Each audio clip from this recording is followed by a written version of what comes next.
오늘 이 시간은 유다서 1장 15절에서 16절 말씀을 근거로 해서 불만과 만족에 관한 말씀을 전하도록 하겠습니다.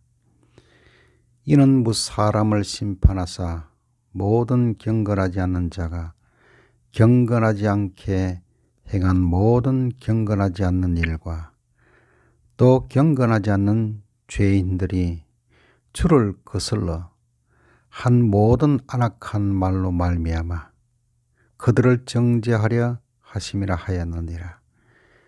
이 사람들은 원망하는 자며 불만을 토하는 자며 그 정욕대로 행하는 자라 그 입으로 자랑하는 말을 하며 이익을 위하여 아첨하느니라.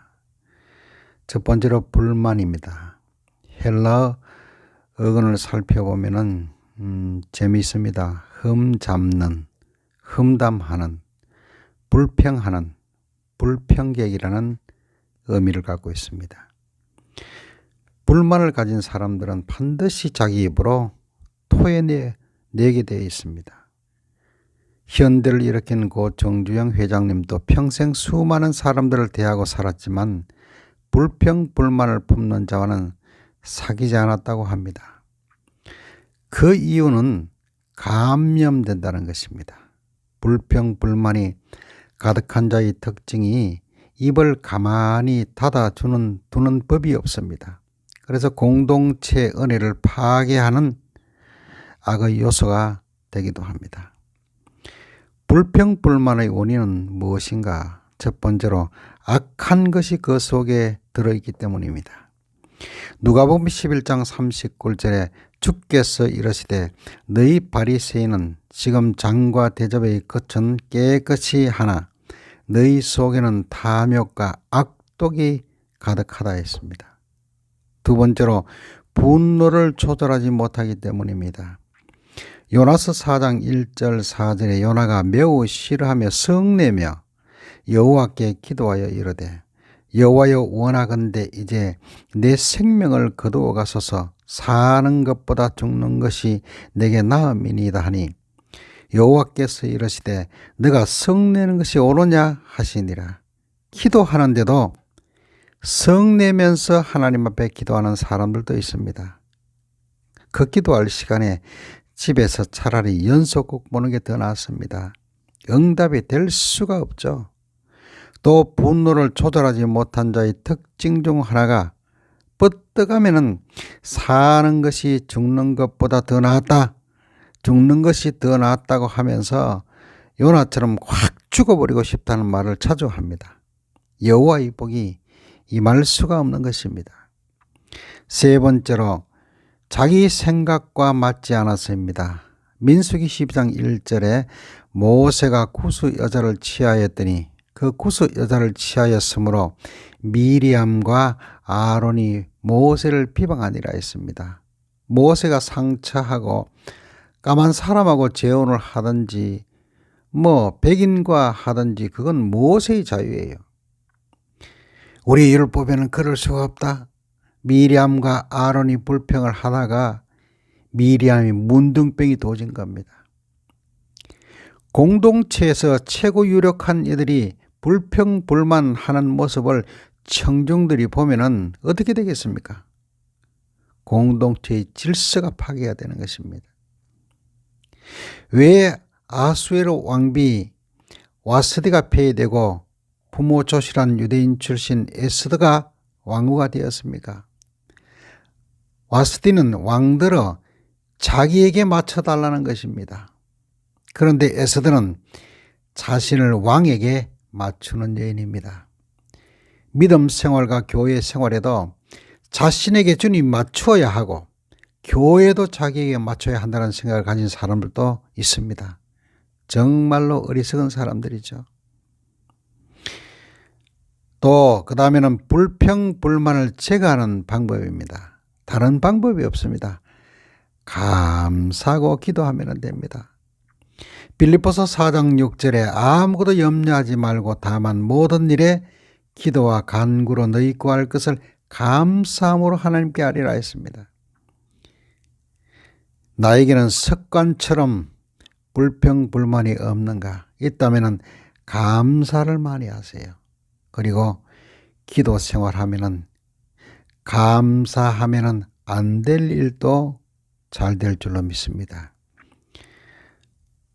그러면은 또 다음에 만족하려고 하면은 어떻게 해야 하는가? 첫 번째로 불만족은 마음에서 비롯되니 마음을 바꿔야 합니다.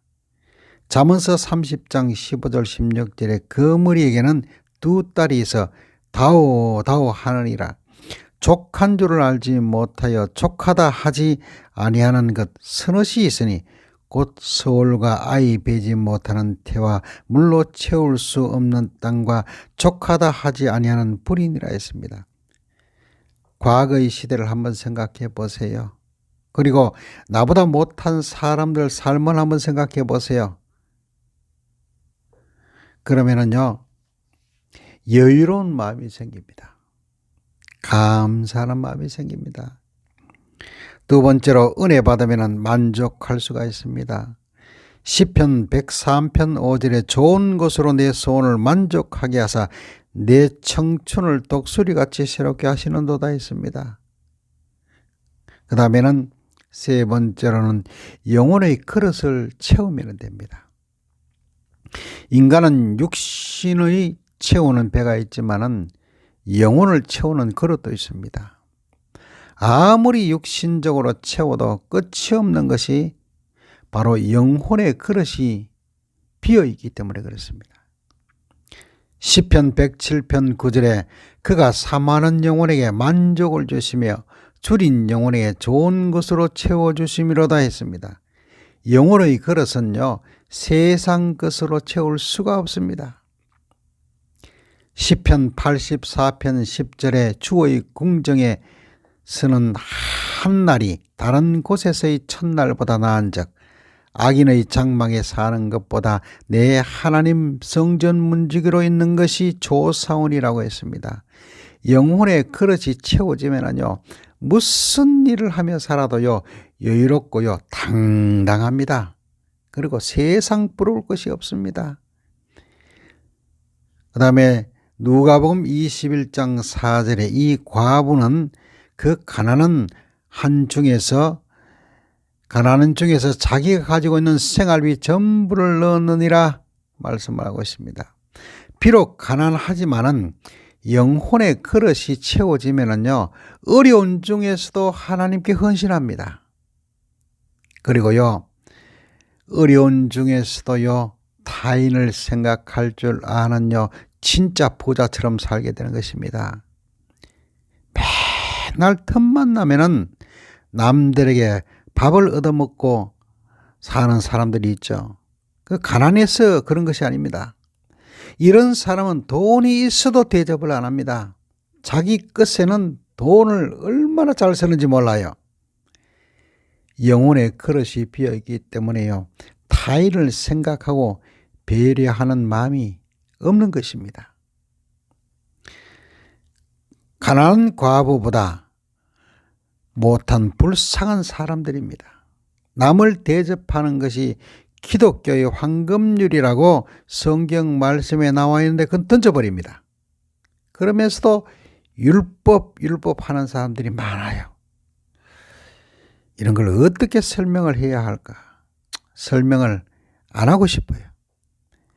여러분들은 불평불만하는 사람입니까? 아니면 작은 것에도 만족해하며 감사하는 사람들입니까?